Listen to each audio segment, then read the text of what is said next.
1 Corinthians chapter 10. For I do not want you to be ignorant of the fact, brothers, that our forefathers were all under the cloud, and that they all passed through the sea. They were all baptized into Moses in the cloud and in the sea. They all ate the same spiritual food, and drank the same spiritual drink, for they drank from the spiritual rock that accompanied them, and that rock was Christ. Nevertheless, God was not pleased with most of them. Their bodies were scattered over the desert. Now these things occurred as examples to keep us from setting our hearts on evil things as they did. Do not be idolaters, as some of them were, as it is written. The people sat down to eat and drink and got up to indulge in pagan revelry. We should not commit sexual immorality, as some of them did. And in one day, 23,000 of them died. We should not test the Lord, as some of them did, and were killed by snakes. And do not grumble, as some of them did, and were killed by the destroying angel.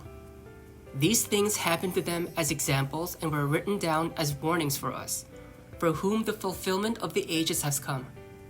So, if you think you are standing firm, be careful that you don't fall. No temptation has seized you except what is common to man, and God is faithful. He will not be tempted beyond what you can bear. But when you are tempted, He will also provide a way out so that you can stand up under it. Therefore, my dear friends, flee from idolatry. I speak to sensible people. Judge for yourselves what I say. Is not the cup of thanksgiving for which we give thanks a participation in the blood of Christ? It is not the bread that we break a participation in the body of Christ. Because there is one loaf, we, who are many, are one body, for we partake of the one loaf. Consider the people of Israel. Do not those who eat the sacrifices participate in the altar? Do I mean then that a sacrifice offered to an idol is anything, or that an idol is anything?